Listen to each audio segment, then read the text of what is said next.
Alex O'Donnell, Eric Bore, Mike Novikov, Jerome Flynn, Andrea തിവേഡർ.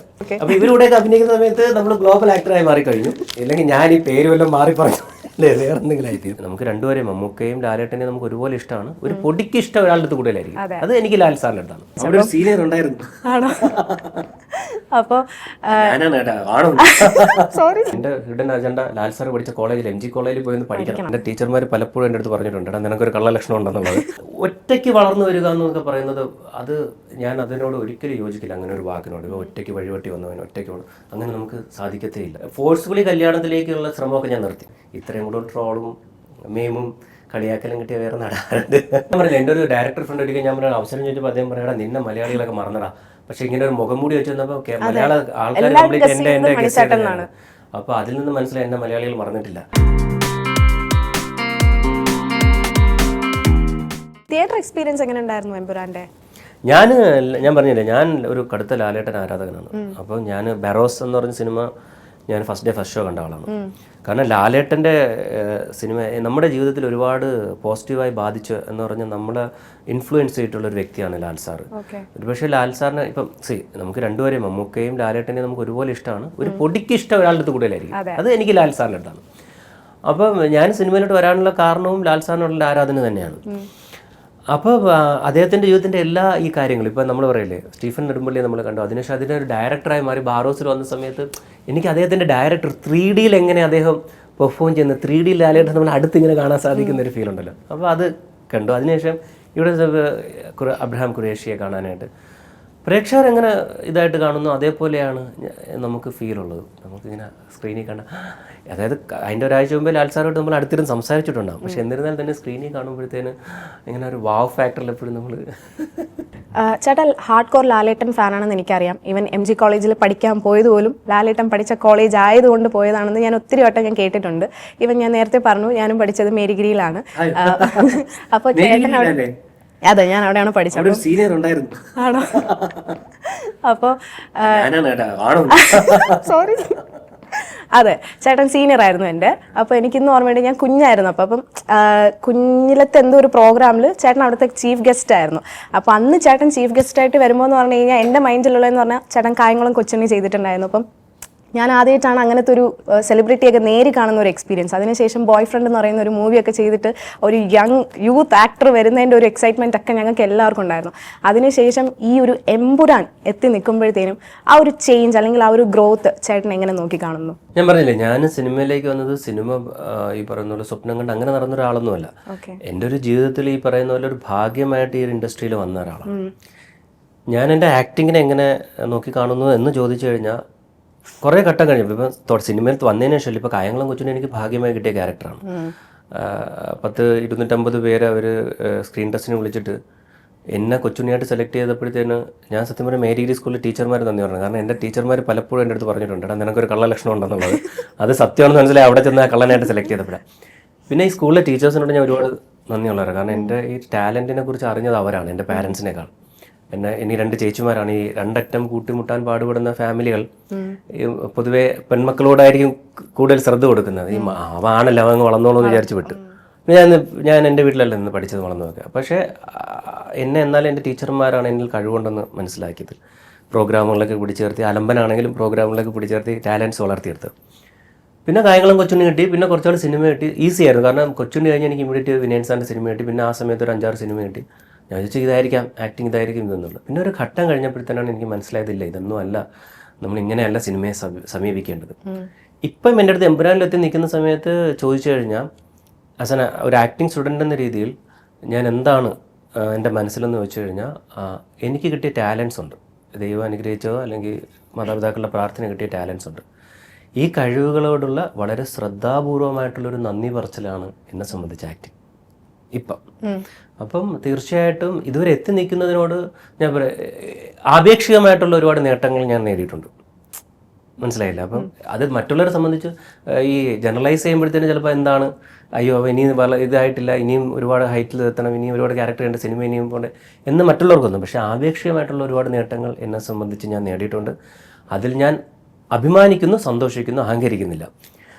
പക്ഷേ ഈ generalise ചെയ്യുമ്പോഴത്തേനും ചിലപ്പോൾ തോന്നാം. അതിനാണ് ഞാൻ കുറ്റം പറയുന്നില്ല. കാരണം അങ്ങനെ പ്രേക്ഷകർ ആഗ്രഹിക്കുന്നത് അപ്പോഴാണ് ഒരു നടൻ വളരുന്നത്. അവരെ സംബന്ധിച്ച് അങ്ങനെ ആഗ്രഹിക്കുമ്പോൾ അവനെക്കുറിച്ച് അന്വേഷിക്കുന്നതാണ് അതിനർത്ഥം. അപ്പോൾ അതിന് ഞാൻ അവരോട് നന്ദി അറിയിക്കുന്നു. എൻ്റെ ആഗ്രഹങ്ങളിൽ ഓക്കെയാണ്. ഇപ്പം നമ്മളൊരു വലിയൊരു ഇതുണ്ട്, അതായത് നീ എന്ത് വിതയ്ക്കുന്നേ അത് നിനക്ക് കൊയ്യാൻ സാധിക്കത്തുള്ളൂ. മേ ബി ഞാൻ വിതച്ചുകൊണ്ടിരിക്കുന്നതിന് ഞാൻ കൊയ്യുന്നുണ്ട്, അതാണ് എൻ്റെ ആഗ്രഹങ്ങൾ സാധിക്കുന്നുണ്ട്. പക്ഷേ എൻ്റെ അത്യാഗ്രഹങ്ങൾക്കുള്ള സംഭവം ആയിട്ടില്ല. അപ്പോൾ ഇനി കൂടുതലായിട്ട് ഞാൻ കഷ്ടപ്പെടണം, കൂടുതലായിട്ട് ഞാൻ എഫേർട്ട് ഇടണം. അപ്പോൾ എങ്കിൽ മാത്രമേ കുറച്ചും കൂടെ ഉള്ള ഇതിലോട്ട് എത്തിയത്തുള്ളൂ. ഞാൻ നേരത്തെ പറഞ്ഞില്ലേ, ഇതുവരെ എത്തി നിൽക്കുന്നതിൽ ഞാൻ സന്തുഷ്ടനാണ്. ഞാൻ ഈ പറയുന്ന പോലെ ഇതെപ്പോഴും പറഞ്ഞുകൊണ്ടിരുന്ന ആൾക്കാർ, ഇപ്പം ഞാൻ എൻ്റെ വീട്ടിൽ നിന്നല്ല പഠിച്ചത്. എൻ്റെ വീട്ടിൽ ഒരുപാട് ബുദ്ധിമുട്ടുകളുണ്ടായിരുന്നു. പാരൻസിൻ്റെ അവരുടെ ജീവിത സാഹചര്യങ്ങൾ ഭയങ്കര ബുദ്ധിമുട്ടായിരുന്നു. അതുകൊണ്ട് തന്നെ മറ്റൊരു വീട്ടിൽ നിന്ന് പഠിക്കേണ്ടെന്ന് അതിൻ്റെതായ പ്രശ്നങ്ങളും ബുദ്ധിമുട്ടുകളും എനിക്ക് അവിടെ ഉണ്ടായിരുന്നു. പക്ഷേ ഓക്കെ, ഞാൻ വളർന്നത് ഒരു ക്രിസ്ത്യൻ ഫാമിലി, ജനിച്ചത് ഒരു ക്രിസ്ത്യൻ ഫാമിലിയിലാണ്. പക്ഷേ എന്നെ വളർത്തിയത് ഒരു ഹിന്ദു ഫാമിലിയാണ്. അപ്പം അവിടെ നിന്നൊക്കെ ഞാൻ ഒരുപാട് കാര്യങ്ങൾ പഠിക്കുകയും ഇപ്പം ഞാൻ എത്തി നിൽക്കുമ്പോൾ ഞാനൊരു അത്യാവശ്യം ഒരു ചെറിയ വീട് വെച്ചു, എനിക്കൊരു കാറുണ്ട്. അപ്പോൾ ഒരു വ്യക്തി എന്ന രീതിയിൽ നേട്ടങ്ങളുണ്ട്. പക്ഷേ ഒരു ആക്ടിങ് സ്റ്റുഡൻ്റ് എന്ന രീതിയിൽ ഇനി ഇവോൾവ് ചെയ്യാനുണ്ട്. ഞാൻ വിതയ്ക്കും, ഞാൻ കൊയ്യും. ചേട്ടാ, അമ്മ എന്ന് പറയുന്നത് ഭയങ്കര ഫ്രണ്ട്ലി ആയിട്ടുള്ള ഒരു ക്യാരക്ടറാണ്. അതായത് ആർക്ക് വേണോ സ്കൂളിൽ ചെന്ന് ചോദിച്ചാൽ ആന്റീനെ ഒബ്വിയസ്ലി അറിയാം. എൻ്റെ അമ്മ, ഇദ്ദേഹം പറയാൻ കാര്യം, എൻ്റെ അമ്മ അവിടെ ജോലി നോൺ ടീച്ചിങ് സ്റ്റാഫായിരുന്നു. അപ്പോൾ പുള്ളിക്കാരി അതാണ് അമ്മയെക്കുറിച്ച് പറയുന്നത്. അപ്പോൾ എനിക്ക് ചോദിക്കാനുള്ളതെന്ന് പറഞ്ഞു കഴിഞ്ഞാൽ, ഇപ്പോൾ ചേട്ടൻ പറഞ്ഞു ലൈക്ക് അങ്ങനത്തെ ഒരു കഷ്ടപ്പാടുള്ള ഒരു സാഹചര്യത്തിലൂടെയാണ് വളർന്നത്. അത് മാത്രമല്ല 2 സിസ്റ്റേഴ്സ് ഉണ്ടായിരുന്നെന്ന് പറയുന്നു. അപ്പോൾ ചേട്ടൻ ഗ്രോ ചെയ്ത് വന്നൊരു ഇയർ എന്ന് പറയുന്നത് ഒരു 2000 ആ സ്റ്റേജിലാണ്. അപ്പോൾ ഇത്രയും ഫ്രണ്ട്ലി ആയിരുന്നെങ്കിൽ പോലും വീട്ടിൽ എങ്ങനെയായിരുന്നു ആ ഒരു സപ്പോർട്ട്, പാരൻസിൻ്റെ സൈഡിൽ നിന്നുള്ള ഒരു സപ്പോർട്ട് എങ്ങനെയായിരുന്നു ഈ ഒരു ആക്ടിങ് കരിയർ ചൂസ് ചെയ്തപ്പോൾ? ഇല്ല, അവർക്ക് ഞാൻ ഈ ആക്ടിങ്ങിലോട്ട് ഇങ്ങനെ സ്ലിപ്പ് ചെയ്ത് വീണ ഒരാളാണ്. അപ്പോൾ നമ്മളെ സംബന്ധിച്ച് എൻ്റെ ഒരുപാട് ബന്ധുക്കൾ നമ്മുടെ മലയാളികളുടെ എല്ലാവരും ആശ്രയ കേന്ദ്രമായ ദുബായിലും മറ്റുള്ള സ്ഥലം, കാരണം അവിടെ ആണല്ലോ നമ്മുടെ, അപ്പം അവിടെയാണ് എൻ്റെ ഒരുപാട് ബന്ധുക്കൾക്ക് ജോലി ചെയ്യുന്നത്. അപ്പോൾ എന്നെ സംബന്ധിച്ച് അവിടെ എന്തെങ്കിലും ഒരു ജോലിക്കായിട്ടുള്ള കാര്യങ്ങൾ ഇവിടെ പഠിക്കുക എന്നുള്ളതായിരുന്നു. അപ്പോൾ എൻ്റെ അങ്കിൾ അവിടെ ഒരു സൂപ്പർ മാർക്കറ്റിൽ, ഖത്തറിലൊരു സൂപ്പർ മാർക്കറ്റ് ജോലിയായിരുന്നു. അപ്പോൾ സൂപ്പർ മാർക്കറ്റ് ജോലി ചെയ്യാനായിട്ടുള്ള കാര്യം പഠിക്കുക. അപ്പോൾ ഞാൻ ബികോം സ്റ്റുഡൻ്റ് ആയിരുന്നു. അപ്പം ഞാൻ പറയാം എനിക്ക് ഡിഗ്രി എടുക്കണം എന്തായാലും, കാരണം എൻ്റെ ഹിഡൻ അജണ്ട ലാൽ സാർ പഠിച്ച കോളേജിൽ MG കോളേജിൽ പോയി പഠിക്കണം. പക്ഷെ ഇതിനിടയിലും നമ്മൾ ഈ പ്രകൃതി എന്ന ശക്തിയോ അല്ലെങ്കിൽ ദൈവം എന്ന ശക്തിയോ അതിനെ എന്താണെങ്കിലും വിശേഷിപ്പിക്കാം, എന്തോ വീട്ടുകാരുടെ പ്രാർത്ഥന കൊണ്ട് എനിക്ക് ഇടയ്ക്കിടയ്ക്ക് ചില പ്രൊജക്റ്റുകൾ ഞാൻ പോലും അറിയാതെ സീരിയലായിട്ടും ചിൽഡ്രൻസ് ഫിലിമായിട്ടും, അല്ലെങ്കിൽ നമ്മൾ MG കോളേജിൽ അങ്ങനെ പഠിച്ച സമയത്ത് അവിടെ ഒരു ക്യാമ്പസ് സിനിമ എടുത്തു. യഥാർത്ഥത്തിൽ അതിലെ നായകനൊക്കെ വേറെ ആളായിരുന്നു. പക്ഷെ സമയം തിരിച്ച് അതിലെ നായകൻ എന്നെ കൊണ്ടാക്കിച്ചു. ആ നായകനായിട്ട് ഞാൻ അഭിനയിച്ചു. അതിനുശേഷം എന്നെ കൊച്ചുണ്ണിയിലോട്ട് വിളിച്ചു. അങ്ങനെയുള്ള ഭാഗ്യങ്ങളിലൂടെ ഞാൻ പോയി. അപ്പോൾ അവർ പറഞ്ഞു, ഓക്കെ നിനക്ക് കിട്ടുന്നുണ്ടല്ലോ, നീ പൊയ്ക്കോളൂ, കുഴപ്പമൊന്നുമില്ല. വീട്ടിലെ കാര്യം അവർ ചെയ്യില്ല, കാരണം അമ്മ ജോലി ചെയ്യുന്നുണ്ട്. ചെറിയ ജോലിയാണെങ്കിൽ അമ്മയ്ക്ക് ചെറിയൊരു വരുമാനമുണ്ട്, പപ്പയ്ക്ക് KSRTC ജോലിയുണ്ട്, പപ്പയ്ക്ക് വരുമാനമുണ്ട്. നമ്മൾ വീട്ടിലെ കാര്യങ്ങൾ ഞങ്ങൾ നോക്കണം. പക്ഷെ ഇനി നിന്റെ ചെലവിനായിട്ട് കൂടുതൽ കാര്യങ്ങൾ ചോദിച്ചു കഴിഞ്ഞാൽ ഞങ്ങൾ തരുന്നതിൽ ജീവിക്കാനേ പറ്റുള്ളൂ, അല്ലെങ്കിൽ നീ നിന്റെ കാര്യം നോക്കിക്കോണം. ഓക്കെ, ഞാനപ്പോൾ ഇതിനായിട്ട് ഇറങ്ങി തിരിച്ച് നോക്കാം എന്ത് സംഭവിക്കും. കാരണം നമ്മളിപ്പോൾ ഒരു ചില പ്രോഗ്രാമുകളിലോ ചില സ്ഥലങ്ങളിലൊക്കെ ചെയ്യുമ്പോൾ ഞങ്ങളുടെ വീട്ടിൽ നിന്ന് ആരെങ്കിലും നമ്മുടെ ബന്ധുക്കളുടെ വീട്ടിൽ നിന്ന് ആരെങ്കിലും വന്നോന്ന് പോലും നോക്കുന്ന സംശയമാണ്. പക്ഷെ ഇന്നിപ്പം നമ്മൾ ഓരോ സ്ഥലത്ത് ചെല്ലുന്ന സമയത്ത് ഇത് മണിക്കൂറിൻ്റെ അച്ഛനും അമ്മയാണെന്ന് പറയുന്ന കേൾക്കുമ്പോൾ അവർക്കൊരു അഭിമാനം, സന്തോഷം. നമുക്ക് ഓരോ ബിഗിനിങ് വരുമ്പോഴും നമുക്ക് ആ ബിഗിനിങ് പോലെയാണ് നമുക്ക് തുടങ്ങുന്നത്. ഇപ്പോൾ എമ്പുരാൻ എന്ന് പറയുന്ന ചേട്ടൻ മൂവി കരിയർ ഓൾറെഡി തുടങ്ങിയിട്ടുള്ള ഒരാളാണെങ്കിലും ഇപ്പോൾ എമ്പുരാൻ പറയുമ്പോൾ തന്നെ എനിക്ക് തോന്നുന്നതെന്ന് പറഞ്ഞു കഴിഞ്ഞാൽ ചേട്ടൻ എക്സ്പെക്റ്റഡോടെ കാത്തിരിക്കുന്ന ഒരു എന്താ പറയുക ഒരു പുതിയൊരു പിടിവള്ളി അല്ലെങ്കിൽ ഇനിയും ഗ്രോത്തിലേക്കുള്ള ഒരു സാധ്യതയാണ് എമ്പുരാൻ. ഇത് വെച്ചാണ് എനിക്കിനി അടുത്ത ഒരു ലെവലിലേക്ക് പോകേണ്ടത് എന്നുള്ള ഒരു എക്സ്പെക്റ്റേഷൻ ചേട്ടനുണ്ടോ? അല്ലെങ്കിൽ അതിന് വേണ്ടിയിട്ട് ചേട്ടൻ ഇനി ചെയ്യാൻ ഉദ്ദേശിക്കുന്ന തയ്യാറെടുപ്പുകൾ എന്തൊക്കെയാണ്? ഓരോ കാര്യത്തിന് അതിനുശേഷമുള്ള തയ്യാറെടുപ്പല്ല, ഞാനിങ്ങനെ തയ്യാറെടുത്തുകൊണ്ടേയിരിക്കുകയാണ്. ഇങ്ങനെ ഗ്രാജുവലി തയ്യാറെടുത്ത്. അതുകൊണ്ടാണ് ഞാൻ എന്നെ ആക്ടിങ് സ്റ്റുഡൻ്റ് എന്ന് വിളിക്കുന്നത്. ഇപ്പോൾ ലാസ്റ്റ് രമേഷ് പിഷാരടി ചേട്ടൻ അദ്ദേഹത്തിൻ്റെ ഒരു ഇൻ്റർവ്യൂവിൽ മറ്റേ പ്രീമിയം കാറിനെ നമ്മൾ സാധാ കാറിൻ്റെ വിലക്ക് കിട്ടുമെന്ന് ചോദിച്ചു. അപ്പം ഞാൻ പൊതുവെ ഈ കമ്പാരിസനോട് മനുഷ്യരായിട്ട് കമ്പയർ ചെയ്യുന്നതിനോട് എനിക്കിതില്ല. അത് അദ്ദേഹത്തിൻ്റെ ഒരു തമാശയുടെ രീതിയിൽ അദ്ദേഹത്തിൻ്റെ രീതിയിൽ പറഞ്ഞതാണ്. അപ്പം ഞാൻ ജിമ്മിൽ പോയ സമയത്ത് എൻ്റെ അടുത്തൊരു കൂട്ടുകാർ ഇതിനെപ്പറ്റി, അവിടെ വർക്കൗട്ട് ചെയ്യുന്ന ഒരാൾ ഇതിനെപ്പറ്റി ചോദിച്ചിട്ട്, അല്ല ചേട്ടൻ ഇതിൽ ഏത് കാറാണ്? അപ്പം ഞാൻ പറഞ്ഞു, നീ CID മൂവ്സ് കണ്ടിട്ടുണ്ടോ? അതിനകത്ത് ക്യാപ്റ്റൻ രാജോട്ട് ഒരു വണ്ടി ഉപയോഗിക്കുന്നുണ്ട്. അത് കുറച്ച് പഴയതാണെന്ന് തോന്നും, പക്ഷെ നോക്കുമ്പോൾ പുതിയ വണ്ടി പോലെ ഇരിക്കും. അതിനകത്ത് കുറെ സാധനങ്ങളുണ്ട്, മുളക് പൊടി ഉറപ്പിക്കുക, നമ്മൾ അറിഞ്ഞൂടാത്ത കുറെ കഴിവുകളുള്ള കാറാണ്. അത് ഓടിക്കാൻ അറിയാവുന്ന ഒരാളെ കിട്ടണം. പക്ഷെ അതുവരെ അത് തുരുമ്പെടുക്കാതെ നോക്കുക എന്നുള്ളത് നമ്മുടെ ഇതാണ്. അപ്പോൾ എന്നെ സംബന്ധിച്ച് ഞാൻ അങ്ങനെ ഒരു കാറാണ്. എന്നെ തന്നെ തുരുമ്പെടുക്കാത്ത രീതിയിൽ ഞാൻ പ്രിപ്പയർ ചെയ്തുകൊണ്ടിരിക്കുകയാണ്. ഈ പറയുന്ന പോലെ ഒറ്റയ്ക്ക് വളർന്നു വരിക എന്നൊക്കെ പറയുന്നത് അത് ഞാൻ അതിനോട് ഒരിക്കലും യോജിക്കില്ല. അങ്ങനെ ഒരു വാക്കിനോട് ഇപ്പോൾ ഒറ്റയ്ക്ക് വഴിവെട്ടി വന്നവൻ ഒറ്റയ്ക്ക് അങ്ങനെ നമുക്ക് സാധിക്കത്തേയില്ല. നമ്മളെ ഹെൽപ്പ് ചെയ്യാനോ അല്ലെങ്കിൽ നമ്മളിലെ ആക്ടറിനെ ഇപ്പം ഞാൻ ആക്ടിങ് ഫീൽഡിൽ നിൽക്കുന്നുണ്ട്, ഞങ്ങളിലെ ആക്ടറിലെ തിരിച്ചറിയാനോ ഇവനൊന്ന് യൂസ് ചെയ്യുക, ഇവനൊരു ആക്ടറിനെ യൂസ് ചെയ്യാൻ തോന്നിക്കാനായിട്ട് നമ്മളൊരു സൗഹൃദമോ അല്ലെങ്കിൽ നമ്മളടുത്തൊരു സ്നേഹം തോന്നുന്ന ആൾക്കാരുണ്ടാവണം. എങ്കിൽ മാത്രമേ നമുക്ക് ഒരു ആക്ടർ എന്ന രീതി വളരാൻ സാധിക്കൂ. അല്ലാതെ എനിക്ക് ഒറ്റയ്ക്ക് വഴിവിട്ട് വരിക എന്ന് പറഞ്ഞാൽ നടക്കുന്ന കാര്യമേ അല്ല. പൊതുവെ ഇപ്പോൾ എല്ലാ ഫിലിമിൽ ഈ സൗഹൃദപരമായിട്ടുള്ള സിനിമകൾ, അവർ സൗഹൃദത്തിൽ നിന്നും മനോഹരമായിട്ടുള്ള സിനിമകളും അവരിൽ നിന്ന് ഡയറക്ടർ വളർന്നു വരുന്നുണ്ട്, ടെക്നിക്കൽ സൈഡിൽ പ്രൊഡ്യൂസേഴ്സ് വളർന്നു വരുന്നുണ്ട്, പിന്നെ അതുപോലെ ആർട്ടിസ്റ്റ് സൈഡിൽ നിന്ന് സ്റ്റാർസ് വളർന്നു വരുന്നുണ്ട്. അപ്പോൾ ഈ സൗഹൃദത്തിൽ നിന്ന് ഒരുപാട് പേര് വളർന്നു വരുന്നുണ്ട്. അത് എൻ്റെ സൗഹൃദം എന്ന് പറയുന്നത് അതെനിക്ക് ഭയങ്കര സന്തോഷം തരുന്ന കാര്യമാണ്. കാരണം അവർ ഈ സൗഹൃദത്തിൽ നിന്ന് ഒരുപാട് പേര്. അപ്പം ഞാൻ പക്ഷേ എൻ്റെ സൗഹൃദത്തെ പല ആൾക്കാർ ഞാൻ എനിക്കൊരു അവസരം തരാൻ നിന്നെയൊക്കെ മലയാളിക്ക് മറന്നില്ലടാ നിന്നെ. അപ്പോൾ ഞാൻ പറയല്ലേ എനിക്ക് ഒരു ചെറിയൊരു അവസരമില്ല, എൻ്റെ സിനിമ പൊട്ടിക്കാൻ നോക്കുക. അപ്പം എൻ്റെ സൗഹൃദം അവർ തമാശയ്ക്ക് പറയുകയാണെങ്കിലും നമ്മളിതൊരു, കാരണം മുൻകാല സിനിമകൾ ഞാൻ ചെയ്തിട്ടുള്ള മുൻകാല സിനിമകളിൽ പലതും പരാജയപ്പെട്ടിട്ടുണ്ട്. അപ്പോൾ അവരൊരു സിനിമ ചെയ്യുമ്പോഴത്തേനും കുറച്ച് ഇതൊരു ബുദ്ധിപരമായിട്ടുള്ള നല്ല സിനിമയാണ്, നല്ല രീതിയിലൊന്ന് അപ്രോച്ച് ചെയ്യുന്ന പറയുമ്പോഴത്തേനും നമ്മളെപ്പോലെ ഒരാളെ വെക്കുന്ന സമയത്ത് ചിലപ്പോൾ അവർക്ക് തോന്നിയേക്കാം, മീൻസ് ഈവൻ ഇപ്പോൾ പരാജയപ്പെട്ട ഒരു സിനിമയിലെ നമുക്ക് അടുത്ത സിനിമയിൽ അവസരം. അപ്പോൾ അങ്ങനെ ഭാഗമായിട്ട് എൻ്റെ സുഹൃത്തുക്കളിൽ നിന്ന് പലരും എനിക്ക് അവസരം കിട്ടാറില്ല. എനിക്ക് പക്ഷേ ഇതേപോലുള്ള ഇപ്പം രാജു അങ്ങനെയുള്ള പല കുറച്ച് ആൾക്കാരെ സ്നേഹത്തിൻ്റെ പരമായിട്ട്, അല്ലാതെ എൻ്റെ കഴിവുകൊണ്ടല്ല, സ്നേഹത്തിൻ്റെ പരമായിട്ട് ചിലർ വിളിച്ചു തരുന്നുണ്ട്. ആ വിളിച്ചു തരുന്ന സമയത്ത് 100% ആത്മാർത്ഥമായിട്ട് ആ കഥാപാത്രത്തോട് സമീപിക്കുക, അതിനുവേണ്ടി ഒരുങ്ങിയിരിക്കുക എന്നുള്ളത് മാത്രമാണ് എൻ്റെ ലക്ഷ്യം. എൻ്റെ ഒരു ലാസ്റ്റ് ക്വസ്റ്റ്യൻ, എന്തുകൊണ്ടാണ് ഇപ്പോഴും ക്രോണിക് ബാച്ചിലർ ആയിട്ട് പോകുന്നത്? വളരെ ഫ്രഷ് ആയിട്ടുള്ളൊരു ചോദ്യം ആയതുകൊണ്ട്. ക്രോണിക് ബാച്ചിലറാണ് കല്യാണം. അത് നടന്നിട്ടില്ല കല്യാണം. ഞാൻ നോക്കുന്നുണ്ട്, അകമഴി നോക്കുന്നുണ്ട്. പക്ഷേ ഇപ്പോഴത്തെ മൊത്തത്തിലുള്ള നമ്മുടെ ജനറേഷനിലെ അത് കഴിഞ്ഞുള്ള ജനറേഷനിലെ ആൾക്കാരൊരു കാഴ്ചപ്പാട് മാറി. ഇപ്പോൾ ഞാൻ മാത്രം ഒറ്റയ്ക്ക് വിചാരിച്ച കല്യാണം നടക്കില്ല. 2 പേര് 4 കണ്ണുകൾ കാണുന്ന ഒരു സ്വപ്നമാണ് പ്രണയം, വിവാഹമൊക്കെ. അപ്പോൾ അപ്പുറത്തെ 2 കണ്ണുകൾ ഇതുവരെ കണ്ടു തുടങ്ങണം ആരെങ്കിലും. അപ്പോൾ തീർച്ചയായിട്ടും ഇപ്പോഴത്തെ ഒരു ഇത് വെച്ച് ചിലപ്പം കല്യാണം കഴിച്ചേക്കാം, അല്ലെങ്കിൽ ഞാനൊരു പ്രണയത്തിൽ വീണേക്കാം. ആ പ്രണയിക്കുന്ന ആൾ ചിലപ്പോൾ ലിവിങ് ടുഗദർ ആണെങ്കിൽ കുറച്ചാൾ ലിവിങ് ടുഗദർ ആയിരിക്കാം, ചിലപ്പോൾ അതിനുശേഷം കല്യാണത്തിലേക്ക് കടന്നേക്കാം. ഫോഴ്സ്ഫുള്ളി കല്യാണത്തിലേക്കുള്ള ശ്രമമൊക്കെ ഞാൻ നിർത്തി.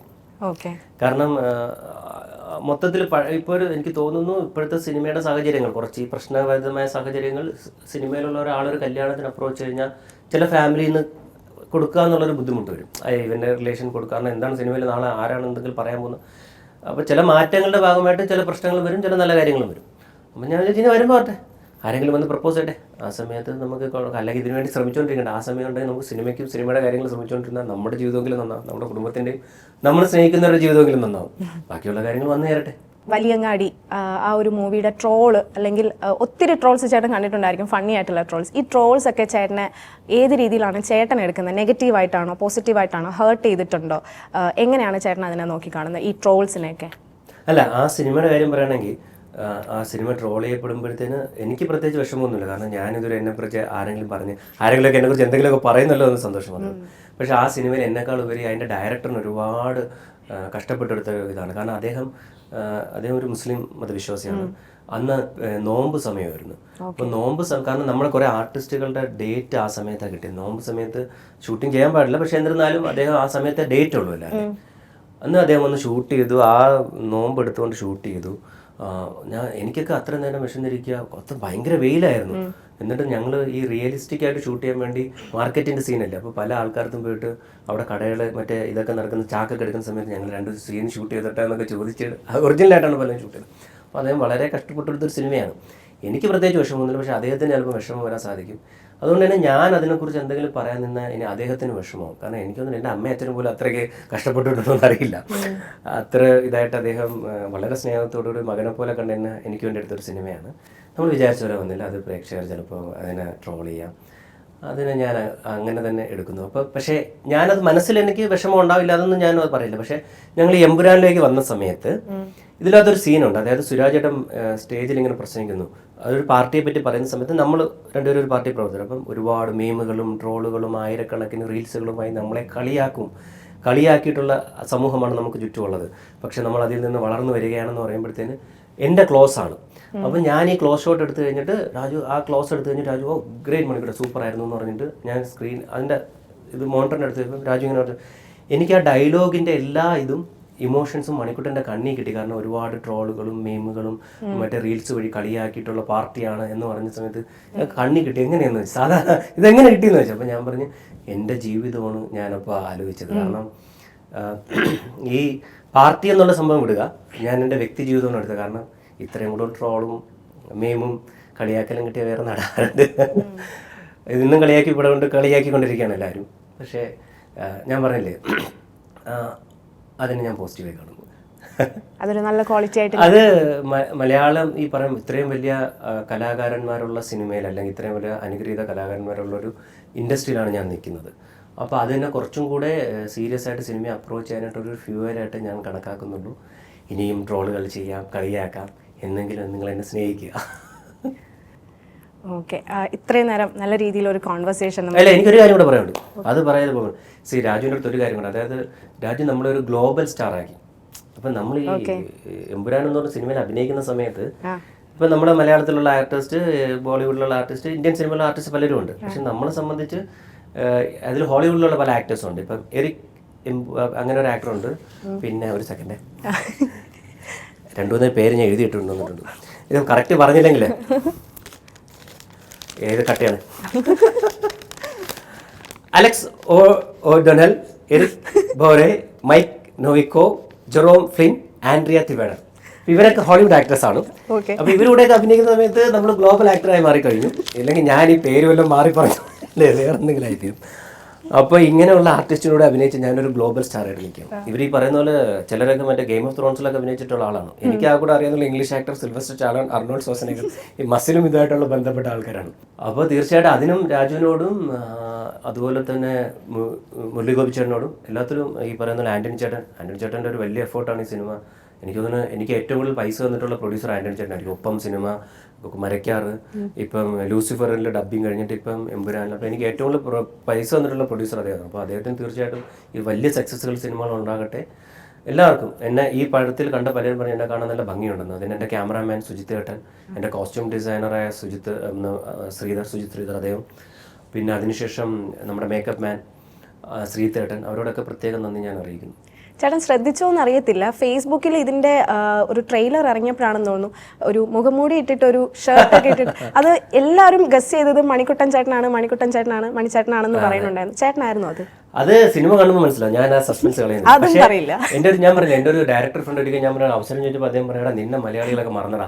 പക്ഷെ ഇങ്ങനെ ഒരു മുഖംമൂടി വെച്ച് വന്നപ്പോൾ മലയാള ആൾക്കാർ കംപ്ലീറ്റ് എൻ്റെ ഗസ് ചെയ്തതാണ്. അപ്പോൾ അതിൽ നിന്ന് മനസ്സിലായി എന്നെ മലയാളികൾ മറന്നിട്ടില്ല. അപ്പോൾ അത് സിനിമ കണ്ട് എന്താ ഇത് ഞാൻ കളയുന്നില്ല. കണ്ടില്ലല്ലോ സിനിമ? കണ്ടില്ല. ഇന്റർവ്യൂ ഇരിക്കണം. എന്റെ ജൂനിയറും കൂടെയാണ്. ജൂനിയർ പ്ലസ് ഞാൻ ഇന്ന് വന്നത് എന്റെ ബർത്ത്ഡേ ആയിരുന്നു. ബർത്ത്ഡേ ആയിട്ട് ഞാൻ വന്നത് ചേട്ടനാണ് ഗസ്റ്റ് ആയിട്ട് വരുന്നതെന്ന് പറഞ്ഞിട്ടാണ്. Thank you so much. ഇൻഷാ അല്ലാ തരാം. താങ്ക് യു സോ മച്ച് ചേട്ടാ. ഇനിയും ഒത്തിരി വേഷങ്ങളിലൂടെ നമ്മുടെ മലയാളം മേഖലയിൽ നമുക്ക് ഇനിയും ചേട്ടനെ കാണാൻ പറ്റട്ടെ എന്ന് ഞാൻ ആത്മാർത്ഥമായിട്ട് ആഗ്രഹിക്കുകയാണ്, ആശംസിക്കുകയാണ്. Thank you so much for coming. Thank you.